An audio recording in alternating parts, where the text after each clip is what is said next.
Halo, ketemu lagi di Lelaki Tidak Bercerita. Hari ini pengen ceritain soal keberhasilan gua akhirnya untuk pergi ziarah ke makam mama. Karena kemarin-kemarin kan pengennya ziarah tapi kan gagal ya. Karena kena panic attack, terus maksain diri di tengah jalan, lemes, dan akhirnya ya udah nggak sanggup buat lanjutin dan harus diselamatkan sama teman-teman. Ya lumayan lah ya, belasan kilometer menuju makam, ya kurang lebih 30 menitan. Berhasil ditempuh hari ini dengan aman tanpa ada kumat-kumatan. Dan senang aja akhirnya bisa ketemu dengan mama lagi, ya ziarah kubur maksudnya. Karena terakhir itu kalau nggak salah sebelum puasa.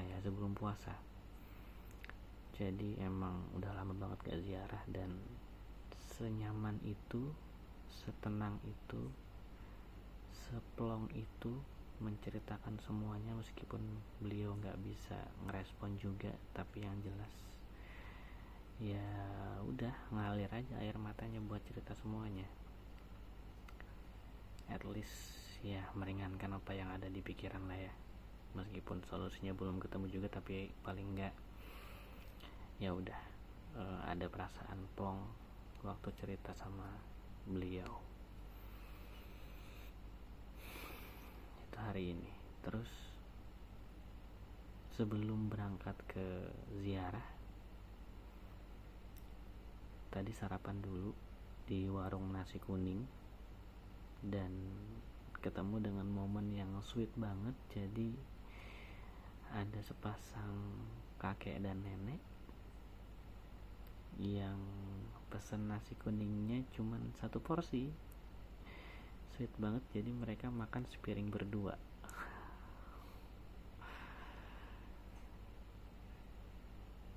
Dan kelihatan banget dari raut muka mereka se-happy itu dan sepenuh cinta itu.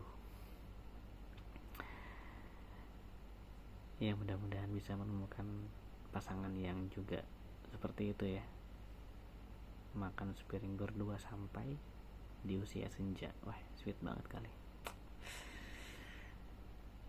Terus hari ini juga ketemu hal yang lucu. Jadi tadi malam karena suasana Banjarmasin sepanas itu, jadi ngerasa haus. Ya udah pengen beli es teh jumbo aja.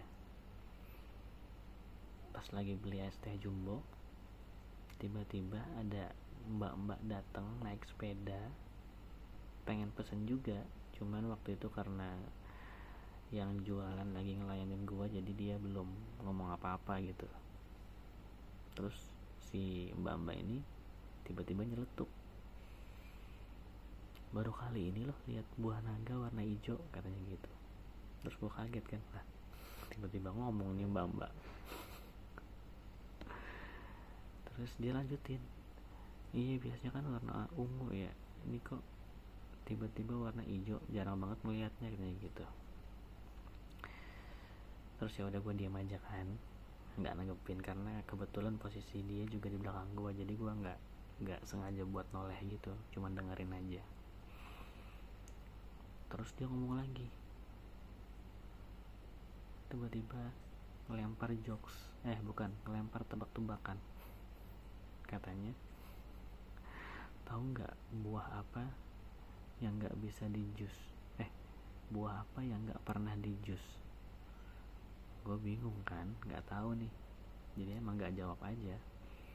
Terus dia bilang sendiri, ya ini pepaya, katanya nggak pernah di jus. Terus gue mikir, ya pepaya emang nggak pernah di jus ya. Gue beneran nggak tahu kalau pepaya itu beneran bisa di jus apa enggak. Terus pas dia bilang gitu, ya ini pepaya bisa di jus, katanya. Nggak lama dia ngomong lagi, bener nggak sih pepaya nggak bisa di jus? Terus dia ketawa, lucu banget gue lah gitu ngomongnya. Apa sih serandom itu mbak-mbak tiba-tiba malam-malam?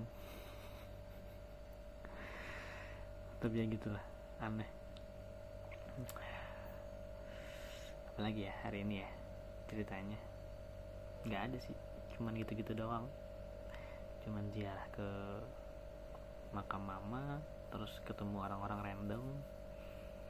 Oh, dan besok hari Senin ya, besok hari Senin, tapi untungnya gue masih cuti sampai tanggal 8 Mei, jadi masih bisa menikmati santai di rumah, nggak ketemu dengan teman kantor yang nyebelin dulu, nggak disibukkan dengan pekerjaan kantor yang bikin ribet ya seminggu ke depan istirahat dulu lah ya. Jadi teman-teman yang besok bekerja semangat, mudah-mudahan lancar dan mudah-mudahan teman yang nyebelin itu besok gak masuk. Segitu dulu kali ya. Oh iya, satu lagi sebelum di closing, tadi juga chattingan sama salah satu konten kreator. Dia juga baru sih, chattingan di Facebook. Dia juga baru tapi udah berbulan-bulan dan udah monetize juga. Terus sharing-sharing lah dia gitu kan dengan ilmunya. Dan ya gue minta saran, bagusnya ini gimana, kontennya gimana. Baru 5 hari nih bang, gue bilang. Oh ya udah, kalau baru 5 hari mah jalanin dulu aja katanya. Lihat aja nanti sebulan, tiap hari diupload, sebulan gimana progresnya. Kalau misalnya oke, ya berarti lelaki tidak bercerita akan tetap lanjut. Tapi kalau enggak, perlu mikir ulang sih buat bikin konten baru. Ya jadi yang nonton minta tolong ya, di subscribe, di share, di like, di komen, pokoknya biar berkembang dan gue bisa cerita terus. Meskipun gak penting juga kadang-kadang. Oke deh, segitu dulu ya buat hari ini di Lelaki Tidak Bercerita. Sampai ketemu di cerita-cerita berikutnya. Sampai jumpa.